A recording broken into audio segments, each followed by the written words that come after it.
So from last year, we're seeing donation quantity down. That's now consistent across 4 months, which you can say is a pretty good pattern. Obviously, we're still doing better across the board than we were in 2020 and 2019. So there's still growth there, but the air is somewhat coming out of the COVID bubble, as we kind of hypothesized would be the case. Average gift is compensating for this. As you can see, starting in about September of last year, we're up consistently 10% or more on average gift. And so revenue is down slightly, but still well above where we were in previous years. And so for those folks who budgeted and said, you know, it's not going to be as good as 2021, but still very good, by and large is what we're seeing. And as you'll see in some of the benchmarking data from other folks, it's highly sector specific, as you might guess. This month was kind of the month of benchmarking. So we have reports from Blackbaud and M&R and General Internet report as well. So from Blackbaud, they had their Target Analytics Donor-Centric Sustainer Summit looking at sustainers specifically. Sustainers still going up and continuing to grow year over year over year. 10% increase in the number of sustainers, 13% increase in the revenue from sustainers, and about 2/3 of organizations had an increase in their number of sustainers. Not surprisingly, conversions were up in more organizations than direct acquisitions were. And as you might guess, 2021 was not a great year necessarily for face-to-face, whether street or door fundraising. And so that's why you're seeing direct acquisition coming down. Great year, of course, for DRTV, connected TV, those types of outlets. For conversion, the biggest growth was in email and digital ads. Telemarketing conversions were down for the second year in a row. When you look at direct acquisitions as described, face-to-face street as a percentage of giving down substantially from 2019 to 2021. Same thing for door-to-door, whereas digital ads, web, other, and DRTV were the ones filling those gaps. Retention is by and large flat. The jump up from 2017 to 2018 was by and large a decrease in that face-to-face audience. That face-to-face street fundraisers generally have the lowest retention, whereas door, DRTV, digital acquired, those types of donors tend to retain all around the same level. Any questions on the Blackbaud Sustainer benchmarking? Okay, then we'll jump ahead to some of the M&R online benchmarking up at mrbenchmarks.com, and you can see the most recent there and then how things have evolved over time. Their fundraising report, 5% increase in the number of gifts and a 3% increase in online revenue.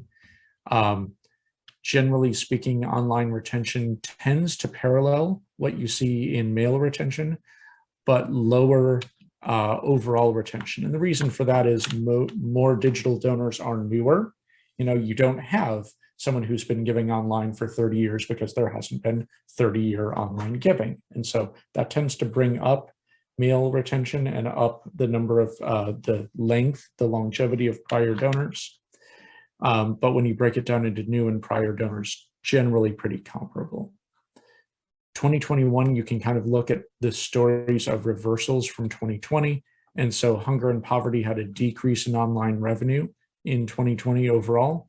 But those folks had a huge explosion in giving in 2020. And so, yes, stepping off of those highs, but not to the point that they were before. There's still growth there.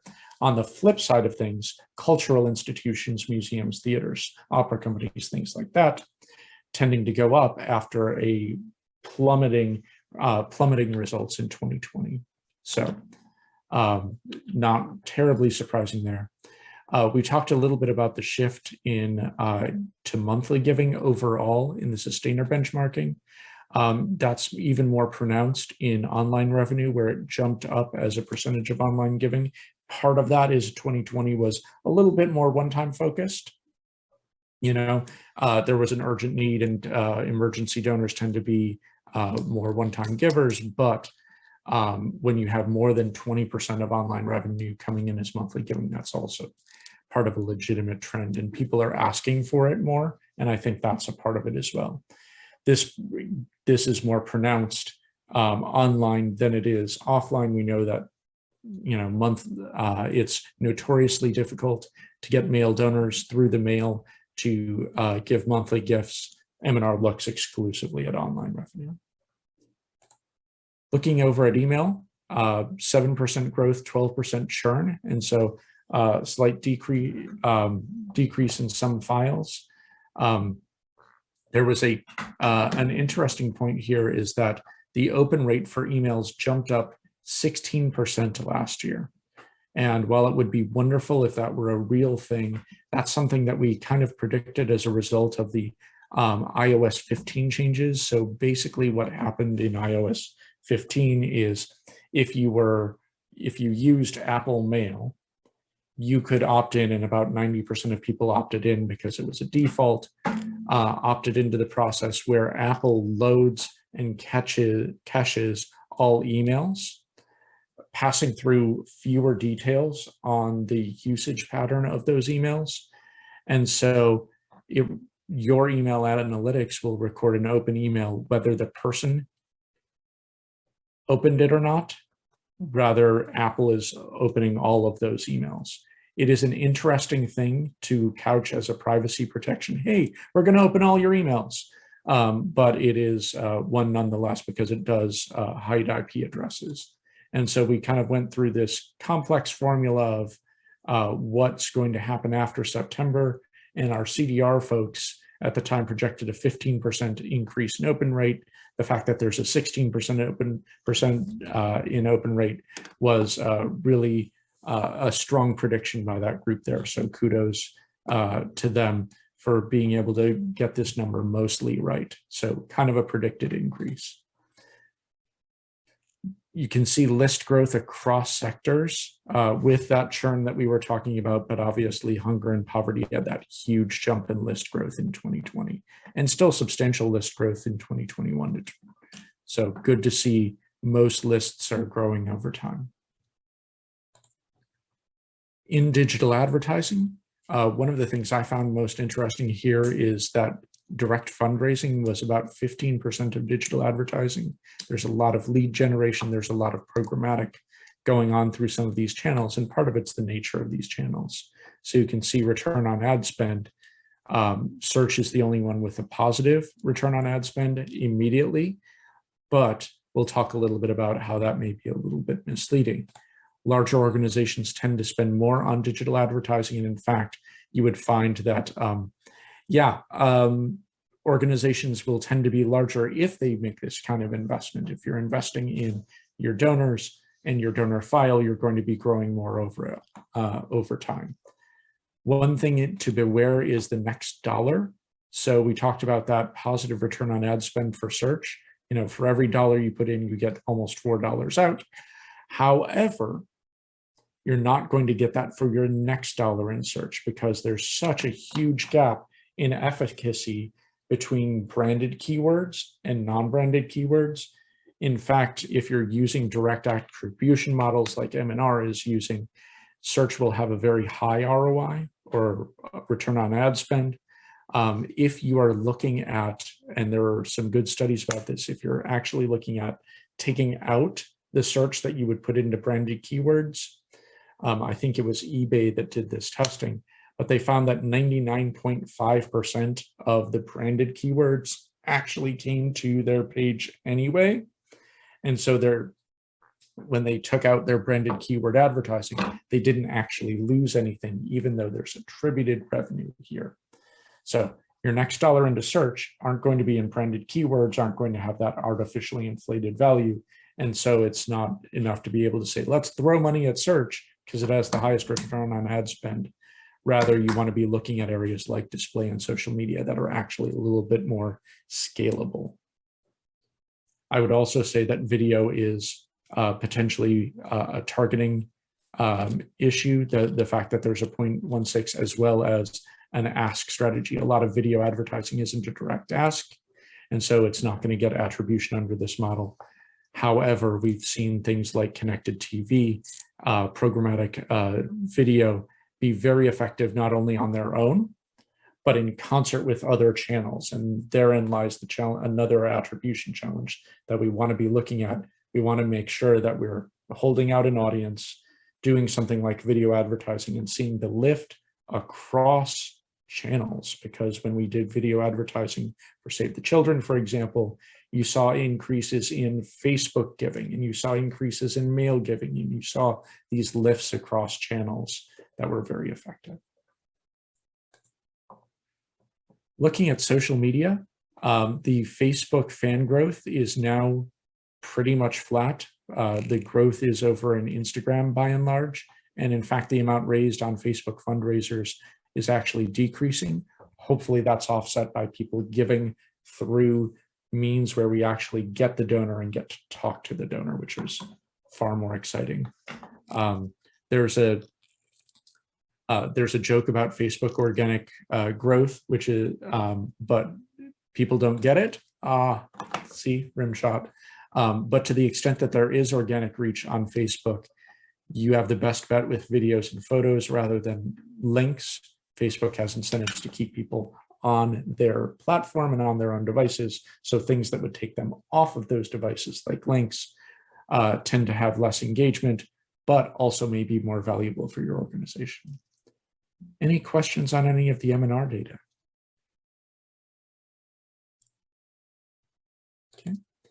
Then some fun facts from digital, global digital use from Hootsuite, among others. There are now in the world more mobile connections than there are people in the world, and that holds true for us here in the United States as well. 92% of the population are internet users, 81% are active social media users. We're about average for the daily time spent on the internet among industrialized countries, both US and worldwide, are right at about 7 hours per day. And we're actually less mobile than the world. About 54% of mobile usage, internet usage in the world is mobile. Here in the US, it's 46.5%. You tend to have more mobile usage where people are kind of jumping over the need for wired internet. That's so in, for example, Nigeria, South Africa, India, there's been more investment in mobile infrastructure, skipping over landlines and cable and those sorts of things. Mobile use may have plateaued. We may be at about this 52, 54% worldwide. Want to see a little bit more data on this, but it, at the very least, growth is slowing from where it was earlier last decade. Streaming is continually growing as a percent of TV watching. Growth has slowed a little bit, but still going up. And so that's an area rich for things like connected TV. Interestingly, about 13% of Americans own some form of cryptocurrency, and we'll see more and more of that as an opportunity for giving because those folks tend to be more affluent. And so using things like Giving Circle and those types of technologies to at least open the doors to accepting crypto seems kind of like where eBay giving was PayPal giving was decade and a half ago, where it's an underreported form of giving, but does make it easier for some people who give in those ways to give. Or another analog's donor advised funds is a similar structure. Social media use worldwide does continue to grow over time. And you do see some mature markets and some growing markets, but by and large, a lot of countries right around the 82% that are in US. You see that in Europe, you see it in South America, areas like Western and Middle Africa, much lower.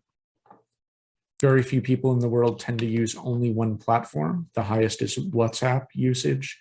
Every other platform has fewer than 1% of its users that are unique to only that platform. So if you're on social, you're on multiple socials by and large. Any questions on that before we go into the ever popular potpourri section?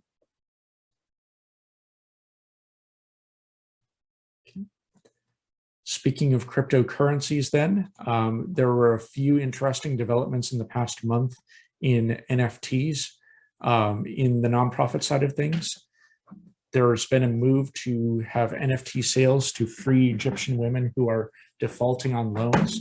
Egypt has used this as kind of a method of control of women, putting them in jail for defaulting on small loans. And so each NFT has a picture of the woman in the story and her story behind it. I mean, the digital version of a direct mail piece, so to speak. And if you buy that NFT, you can free that person. So an interesting usage there. Movember, which is probably best known for men not shaving in November as a means of promoting men's health, has created an NFT program that every month, if you check in, your NFT can add different attributes and costumes and things like that to try to parallel the monthly check that men should be making for cancer. And so it's a programmatic outreach as well as a fundraising one.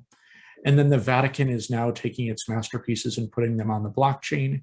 No word about whether, Da Vinci Code type conspiracies will spin out of this. Dan Brown-esque if he'll be able to look at NFTs rather than the works themselves.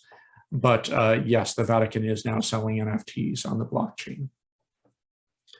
More simply, as I mentioned, the givingblock.com is a place that you can set up to work to accept NFTs as crypto in nonprofits. There was a study out of Stanford that is fairly interesting, Berkeley, my apologies, Berkeley, that has 10 things that every manager should know about nonverbal behavior. Interesting study and well worth the read. The one that's the most visual is they talk about resting cranky face. Some people have other names for this, but they found that you can get rid of that on Zoom calls if you just put your hand up to your chin, because you go from looking angry about something that's been mentioned to looking thoughtful about what's mentioned. So Zoom hack for those who want to keep their hand on their chin at all times, I guess. Thanks to global warming and climate change, Lake Mead is pulling back and having more water evaporating. And they're finding relics from the good old mafia times of Las Vegas, where murder victims are showing up as being submerged into Lake Mead post-demise. So one person found that clothes date to the 1970s, and one thing that can be said of 70s fashion is there weren't a lot of natural fibers, and so the clothes probably stuck around a little bit more easily. They are saying that Las Vegas police are saying that as climate change happens, as it continues to recede, they'll probably find more folks like this. In other crime news, the Missouri State Highway Patrol on April 20th, and the date is salient here, found a car crash that spilled 500 pounds of packaged marijuana on the streets. They did not say in the tweet the disposition of that marijuana. Thankfully, no one was injured in the crash, which is the most important thing, of course. In France, there's a Catalan artist named Oral Villanova who created this art piece that was a jacket full of postcards that a person could go through and examine. This was displayed in the Musée Picasso in Paris. A 72-year-old committed a decidedly not Ocean's 11 style art heist when she just took the blue work jacket home with her. She decided it didn't fit, and so she had it altered at a tailor's so that she could wear the work jacket. The woman who is described as an art lover was caught when she came back to the gallery, putting the jacket in her bag.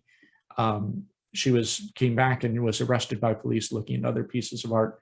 I suppose probably looking for a good pair of pants, but that's just me. She said, "Oh, it's at home. I didn't know it was a piece of art, so I just took it home with me." And the police released her on her own recognizance, saying, "Don't go stealing art again." Speaking of the French, when they're doing the Notre Dame restorations, they found a mysterious leaden sarcophagus in the cellar of Notre Dame. French archaeologists said that it was probably about a 14th century sarcophagus, that it was near the 19th century heating system that had then been covered over. Of course, the archaeologists are going to open this, which makes me think of every movie you have ever seen about cursed sarcophagi, cursed tombs. So if bad things start to emanate out of Paris in the near future, it's probably the mummy's curse. Then finally, a couple of webinars. All of these are always available along with all of our previous ones at wearemore.com/webinars. But last week's storytelling webinar is now available up on our YouTube channel and on that webinars page. And also on that page, we have the power of integration to capture and retain new donors. That's something that our folks at EdgeDirect are doing with Shriners Hospitals. Shriners Children's. So excited to be able to talk about integrating different channels in that type of omni-channel framework that's so effective.